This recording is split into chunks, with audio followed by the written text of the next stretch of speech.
What's up guys, it's Average Old, making average content for the average viewer, and today I thought I'd take a wee little break from pulling down my pants and taking a massive steaming dump on Black Ops Cold War, and instead maybe try and inject a little bit of humour into the subject. It is Christmas after all. So, to do this, I've come up with a 100% original idea. Like, seriously, I'm scared to even put this out there because of the impending copycats that I'll get after this, and that is of course, the 5 types of Black Ops Cold War players. Oh shit, well there's loads of these. Anyway, if you enjoy this content then give it a like, and if you don't and you absolutely loathe this content then please still give it a like, because like I said, it is Christmas. So without further ado, let's get on with it. Number 1, the favourite son.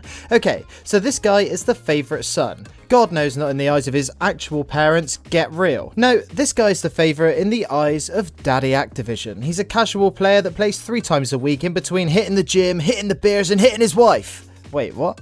But seriously, this guy doesn't care for any deep analysis of Call of Duty or the views and opinions of the wider community. He still thinks that YouTube is full of 2011's funny cat compilations. But he's Daddy Activision's favourite because when he turns on COD and sees that new bundle in the store with a ripped dude and a gas mask and an M4 with blood on it, he busts his load quicker than he can say Brexit means Brexit. And he'll spend upwards of £10 on content that is probably worth only 10p. Like seriously dude, is this skin really worth 16% of the total game? A skin that you can only see for 2 minutes as you load into the game, and the rest of the time you can enjoy how well designed your character model's wrists are because it's a first person shooter. And just like when your sibling is the clear favourite, you can tell man, you can tell that Activision just loves this little douchebag way more than you, because guess what? They designed this whole game around keeping this guy safe. What? Did you think I'd really go a whole video without mentioning SBMM? Moving on.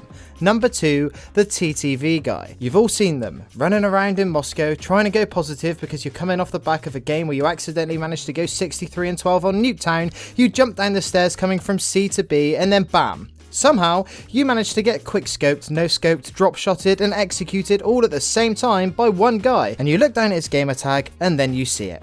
TTV at the end of his name. Now, I want to get 2 things crystal clear. Number 1, never in the history of video games has being killed by someone made anyone think, good god, this guy is incredible. I just want to go and watch him destroy other people just like me. And number 2, no big and reputable streamer puts TTV in his name. None of them. Like seriously, if you're pinning your hopes and dreams of becoming a full-time streamer on other dudes searching you up after you shit on them, then you're going to be stuck in your day job until robots eventually take it over. Trust me, I know. I went for a few months with YT in my name until I woke up one day and realised I was a massive douche.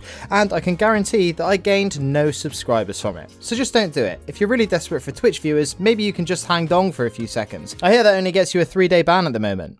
Number 3, the Sweaty Boy.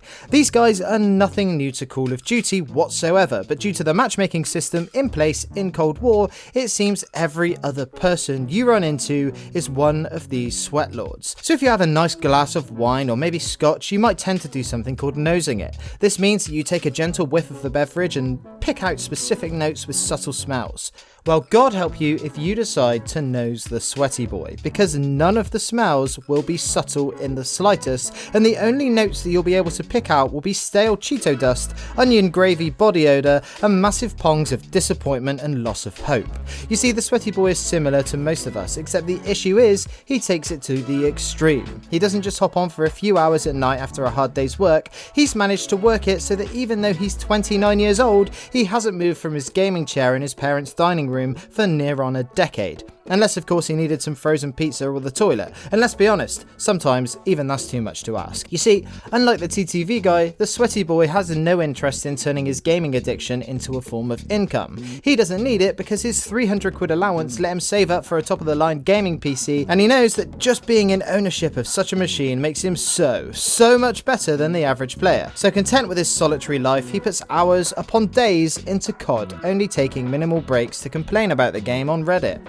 Number 4, the Drip Daddy. This guy, This guy is the guy who seems like he's rolling in it. It might seem like he doesn't have much money when you pop round his house to see him in a pair of ripped, stained Primark trackies, but when he boots up COD and shows his armory and operators, you know full well where his money has gone. This is the dude who spent £30 on skins for guns like the Uzi in Warzone, knowing full well that he would never use them. He has every variant of every operator that has ever been released, but still only uses the newest and most expensive skin he has. He can hold his own in game, but he knows that the real power move is towering over opponents, dripping from head to toe in DLC gold, and he doesn't even care if he dies because he knows that during that brief second or two, his adversary saw all of his jewels and immediately felt jealous. Little does this dude know, but there are actually loads of people who have spent the same amount of money on the game as him. It's just Activision puts him in lobbies with people who don't spend money in the hopes that they'll change their ways. And finally, we have number 5, the Farmer. This guy comes from humble beginnings. He's got the chilled out vibe of a casual gamer, but the gameplay time of a hardcore COD veteran. He knows that he lacks the talent and fine motor skills to go on mad streaks, but he doesn't mind one bit. He's happy just to play with some mates, run the spy plane, counter spy plane and care package, and just sit back in the back of the map shooting enemy streaks down with his rocket launcher. This guy, funnily enough, is probably the happiest of all Black Ops Cold War players. He doesn't care about stats, sbmm, map design or lag. He just wants to sit back and shoot the shit with his mates whilst keeping the enemy team at bay.